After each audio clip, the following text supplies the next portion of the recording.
Dans le souci permanent de contribuer universellement au bien-être de l'humanité par les substances biologiques naturelles, l'ONG Savoie d'Afrique Plus et SAP Laboproduction, dont les spécialités sont le foie et les organes de reproduction du consultant international en phytothérapie, le sachant Tokenglele, alias Dr Gampin, vous invite à consommer son complément alimentaire que voici.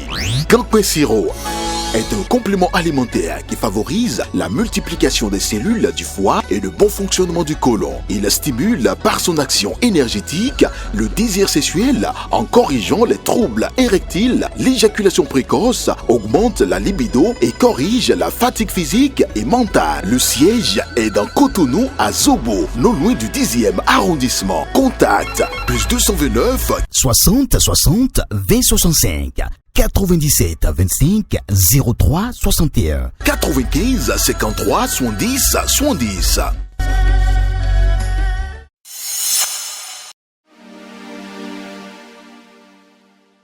Amis internautes de Guérit TV Monde et lecteurs de Matin Libre, bonjour.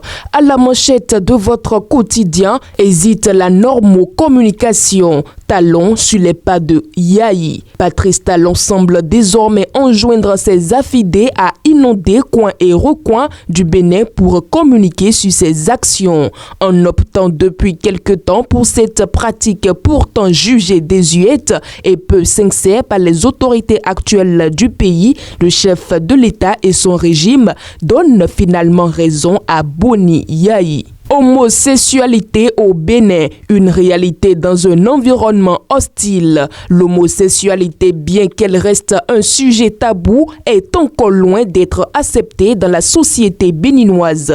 Reconnue comme une vieille pratique, l'homosexualité n'a jamais été aussi flagrante qu'aujourd'hui.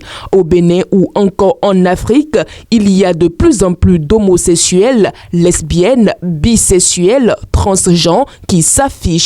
Certains ont finalement accepté l'idée d'une cohabitation pacifique avec cette catégorie de personnes.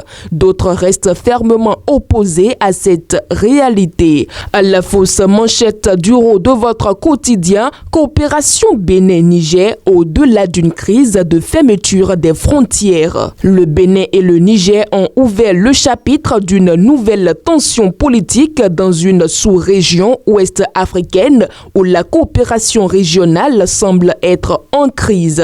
En effet, malgré la levée des sanctions contre les États du Sahel et la Guinée et le renouvellement d'une offre de dialogue par la communauté économique des États de l'Afrique de l'Ouest, CEDEAO, les autorités nigériennes issues du putsch du 26 juillet 2023 s'opposent à la réouverture des frontières avec le Bénin. En desk sport pour terminer, création d'une chambre paritaire et mixte. La FIFA invite la FBF à se mettre au pas. La FIFA a annoncé une modernisation du cadre réglementaire des chambres de résolution des litiges, marquant une avancée majeure dans le domaine. Cette décision historique est saluée par le président délégué à l'Organisation de l'Union nationale des footballeurs professionnels du Bénin. Toujours en desk sport, handball, formation pour l'obtention de la licence des IHF. 100% de réussite réalisée par les stagiaires. La maison du handball à Cotonou au Bénin a accueilli du 18 au 23 mai 2024 le stage de formation des entraîneurs de handball pour l'obtention de la licence des IHF. Au terme du dit stage, le troisième du rang organisé par le Bénin, les bénéficiaires ont réalisé 100% de réussite. Chers amis internautes de Guérit TV Monde et lecteurs de Matin Libre, le contenu de votre quotidien dans sa parution du 28 mai 2024 vous est ainsi livré. Excellente journée à tous.